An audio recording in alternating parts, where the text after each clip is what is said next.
Joining us now, MSNBC White House correspondent Jeff Bennett. Jeff, what's it been like there today on day one of the Biden administration? It's been surreal. I mean, I was here as President Trump left for Florida from the South Lawn. There was one Trump press officer who was here. That door was locked after President Trump left the complex here. And about 2 hours later, the door was unlocked. And behind that door were Biden press officials, Chris. And, I was here also when President Biden walked down this driveway behind me into the front door of the White House with the goal of getting to work. And that is precisely what he's done. He went to the Oval Office and he signed those executive actions that you mentioned, everything from stopping the Keystone Pipeline permit to continuing the moratorium on evictions and limiting the student loan payments that are due connected to the COVID crisis, making sure that racial equity is stitched into every forthcoming Biden policy. And we should make clear that these executive actions, a Biden advisor told me, they're not doing this to be flashy. They're not doing this to score political points. They're not trying to get points on the board. They're doing it because of the scale of the need and the severity of the crises that Donald Trump has basically dropped into the lap of President Biden.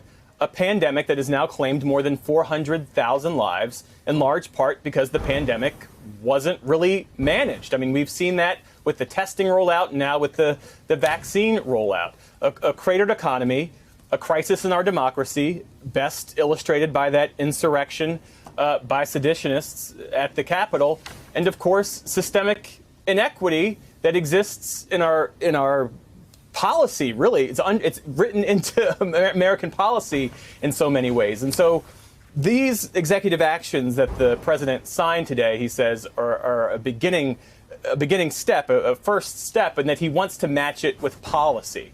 And of course, he's also introduced that sweeping immigration legislation that would provide an 8-year path to citizenship for undocumented immigrants and would give a potentially faster route to Dreamers. And about an hour from now, we're about to hear from White House Press Secretary Jen Psaki. She says that she intends to make these White House briefings a daily affair, something that we had grown accustomed to in administrations past. Up until this point, there hadn't been a briefing in that room since December 15th, more than a month. And then there was a stretch where there hadn't been a briefing in the briefing room for about a year, and the briefing room was literally collecting dust. There was literally dust on the podium.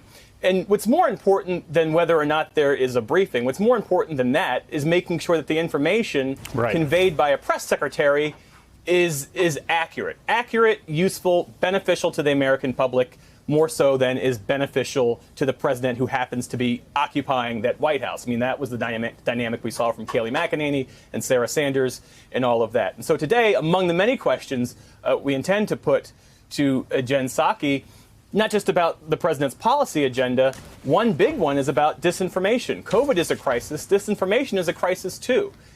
What can Joe Biden do about that? Joe Biden talks a lot about healing and unity. How much of that will also involve accountability, the degree to which public officials have to be held to account for their comments and actions just a couple of weeks ago. So there are a whole host of questions. And then, the degree to which President Biden can govern without having a full cabinet in place. Our Hill team reports that tonight the Senate is expected to vote on Avril Haines to serve as President Biden's Director of National Intelligence, as he nominated her to fill that role. But she would be, going into tomorrow, the only Senate-confirmed cabinet member. Hey, thanks for watching our YouTube channel. You should know that you can follow today's top stories and breaking news and catch up on your favorite MSNBC shows all in one place. Download the NBC News app today.